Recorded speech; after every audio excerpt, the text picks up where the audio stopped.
Hey guys, I'm Dupree, and today I'm going to teach you how to play position for the right side of a ball.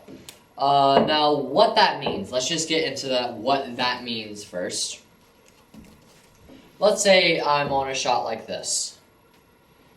Let's say I'm playing position. Like, I'm going to shoot this 3 into the side pocket, which is currently full.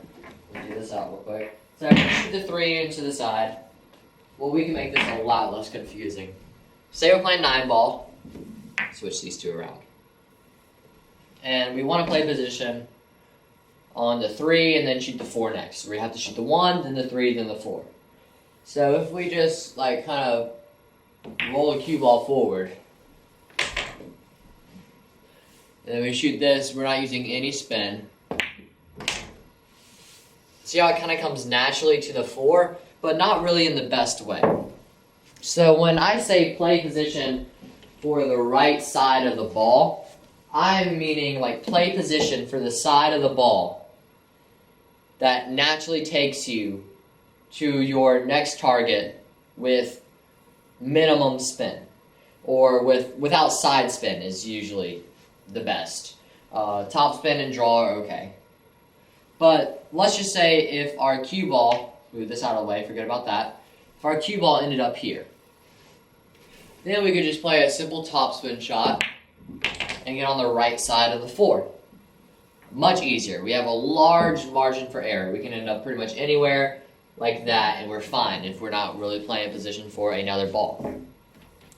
So another way to think of it, I guess. Let's say we want to shoot the 3, then the 4. We have our 1 like this. So if let's say we want to shoot the 4, say the 4 is over here, actually.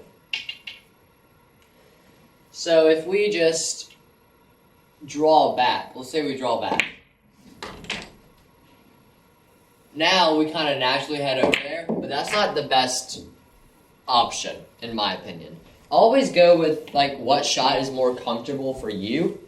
But if there's an option like this, this is definitely the one you need to go for. I'm just telling you. So what we can do here is just draw back slightly, but still leave ourselves an angle. That way we can just hit this with like 0 spin,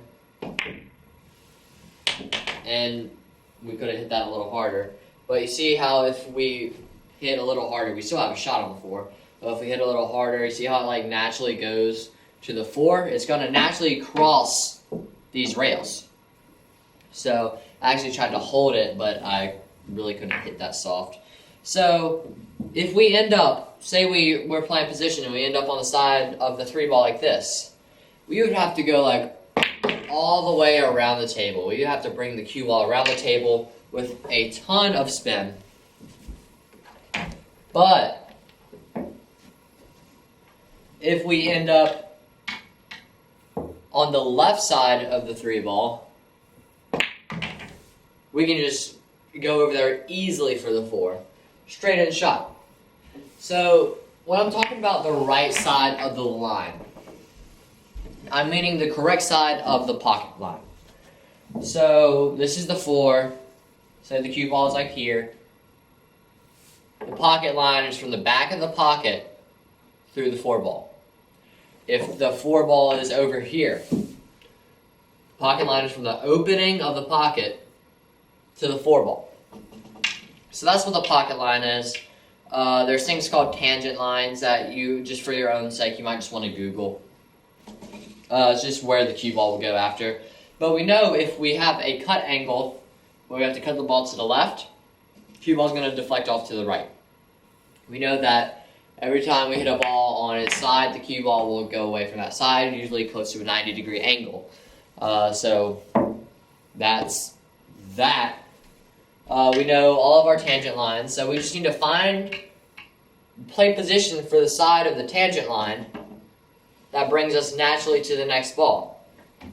So again, if our next ball is right here, if we end up right here, we have to play an easy draw shot. We could draw it back easily.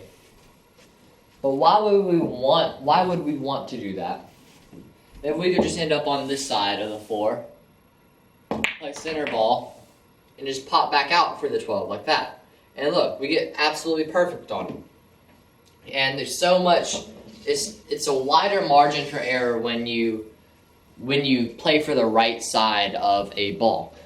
See, we could have ended up here, here, here, here, here, here, here, here, here, here, here. Anywhere in this vicinity, in this little 1/4 slice of a circle, we could have ended up anywhere in there and still we would have been perfectly fine.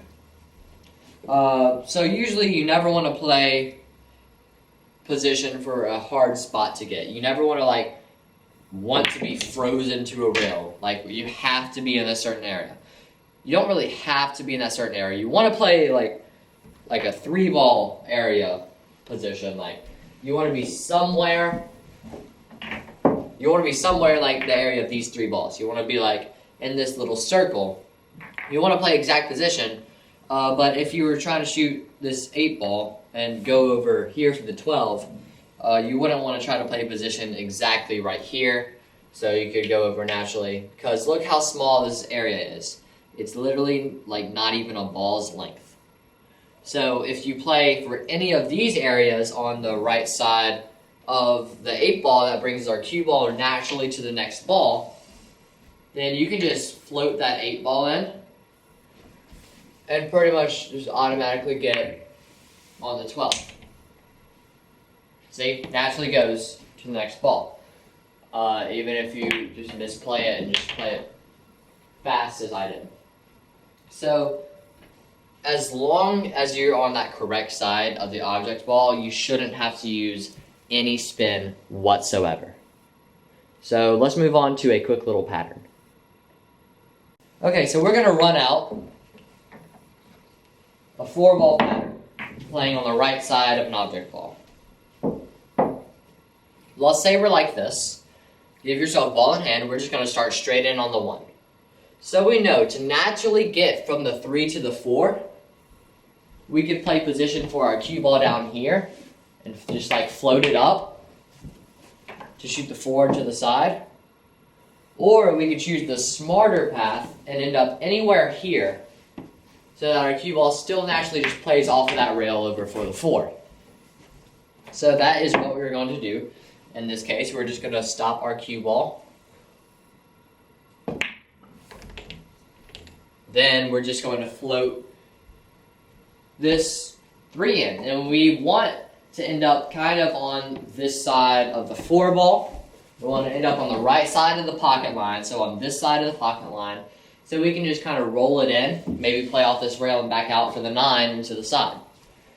So we know we can hit this a little harder. There we go.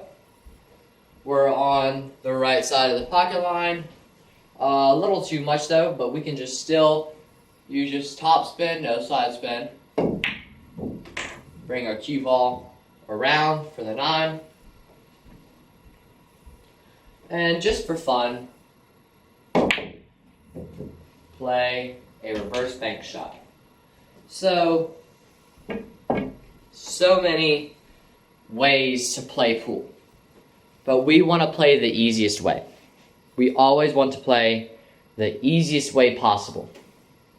So if you have any questions, leave them down in the comment section. I'll be sure to answer them. I usually try to reply to every comment unless it's like a comment that's not necessary to reply to, like hey. Sometimes I'll reply to those, but not usually. But if you have a question, let me know down in the comments and I'll try to help you pinpoint your problems and try to help you through them and help you become a better player. So thank you guys so much for watching. I really hope you enjoyed. If you did, click the like button down below. If you want to be notified when I post again, click the subscribe button and then the bell icon right next to it. That'll just send you an email and a notification saying that I've uploaded a new video. If you guys have a tutorial request, again, let me know down in the comment section. What do you want to learn how to do? I will pretty much do any tutorial you want as long as it has to do with pool. A lot of you are wondering what cue I shoot with. I get that question every single video I post, so I'm just going to tell you right now before I get that comment on this video. I shoot with a Miyuchi white crusher cue with a Miyuchi black dot shaft. I really like it. It shoots great. Obviously you see in the videos, like the runout videos, and there's absolutely no problems with it. If you want one, just go onto the website miyuchicues.com, MEUCCI cues.com. So shoots great. Also, people are wondering, what is this cue ball that I'm using? This is called the iCue. It just has some marks on it that help you like train with your position play, and I really recommend this if you're trying to get better using spin. So it just has a few little markings on it, like above center, center, below center, common contact points using side spin. So you can get one of these, contact Thomas Van Eck, or go to www.iqclinic.com. It's ICUECLINIC.com. I think they're only like $20, and $2 from each sale goes to the Boys and Girls Club. So thank you guys so much for watching, and I'll see you in the next video.